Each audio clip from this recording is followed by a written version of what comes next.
Hello friends, welcome to my YouTube channel.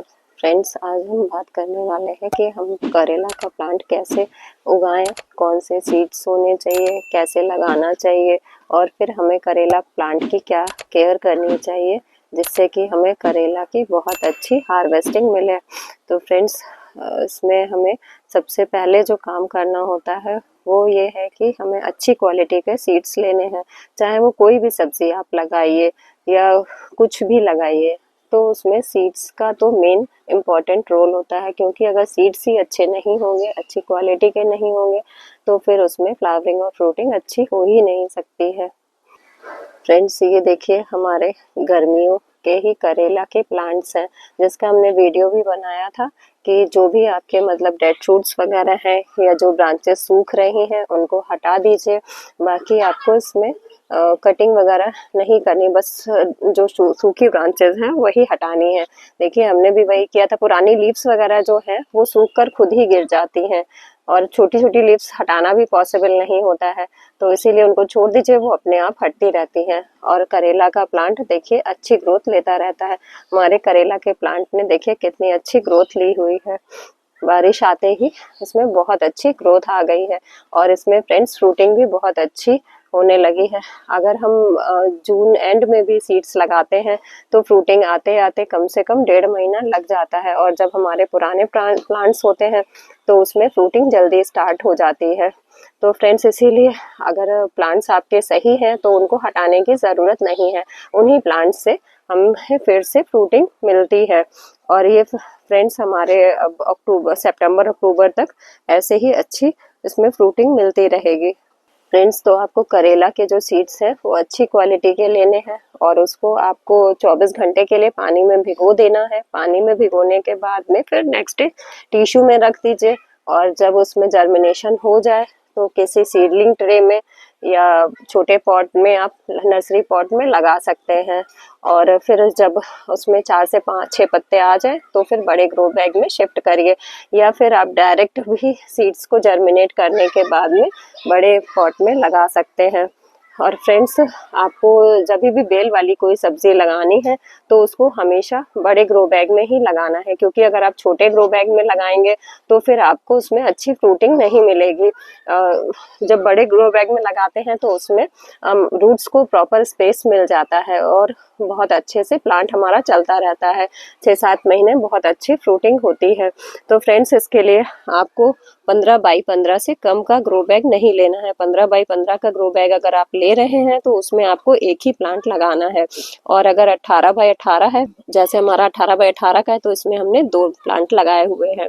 और growth देखिए आप कितनी अच्छी है, ये देखिए मतलब आराम से बहुत अच्छी ग्रोथ लेता है और फ्रूट साइज भी अच्छा आता है।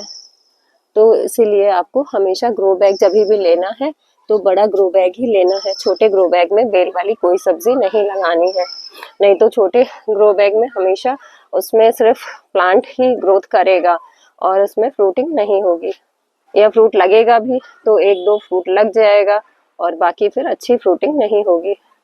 और फ्रेंड्स, आपको अच्छी फ्रूटिंग के लिए इसमें कंपोस्ट वगैरह का भी खास ध्यान रखना होता है। हमने कुछ टाइम पहले जब प्लांट का बताया था कि आप कैसे मतलब गर्मियों के प्लांट को ही बारिश के लिए प्रिपेयर कर सकते हैं, तो उस टाइम पे हमने इसमें आपको कंपोस्ट का मिक्सचर बताया था देने के लिए।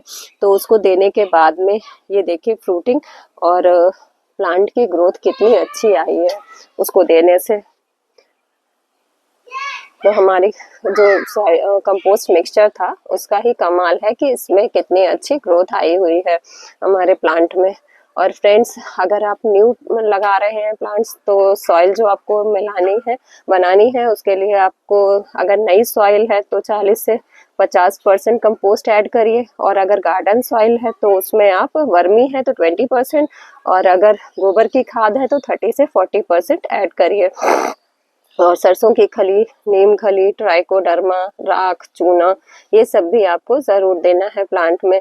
फ्रेंड्स, प्लांट्स में कैल्शियम की भी बहुत ज़रूरत होती है अच्छी फ्लावरिंग और फ्रूटिंग के लिए, तो इसमें आपको चूना देना भी बहुत ज़रूरी है। और फ्रेंड्स, उसके साथ साथ में आपको अच्छी फ्रूटिंग के लिए पोटाश भी देना है, पोटाश से ही आपके प्लांट्स में बहुत अच्छी फ्रूटिंग होगी। पोटाश के लिए आप बेल बायो एंजाइम का यूज़ कर सकते हैं, राख का कर सकते हैं।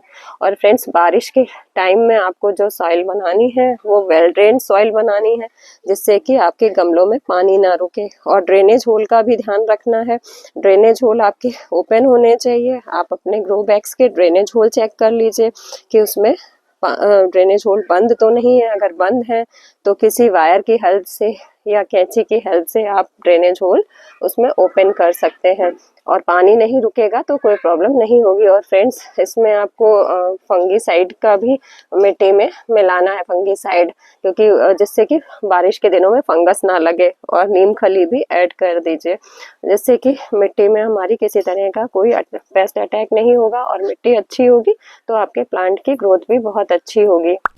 और फ्रेंड्स, कीड़ों का अटैक भी होता है प्लांट्स पे, तो आपको कीड़ों से बचाने के लिए प्लांट्स पे स्प्रे भी करना है। वीकली नीम ऑयल का स्प्रे करते रहिए, कीड़ा लगा हो या ना लगा हो तो भी स्प्रे करते रहिए।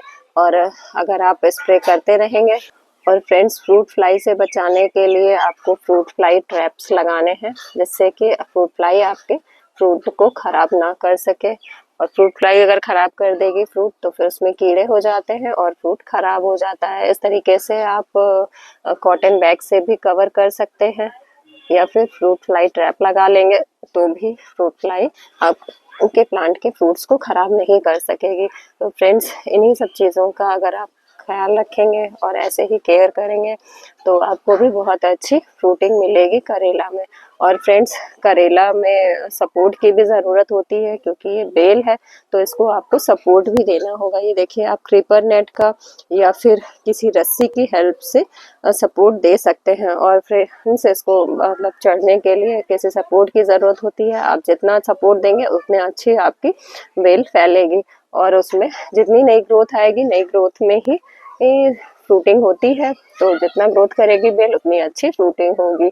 और फ्रेंड्स, करेला के प्लांट में धूप की भी बहुत ज़रूरत होती है, तो आपको ऐसी जगह रखना है जहाँ प्लांट में धूप भी लगे।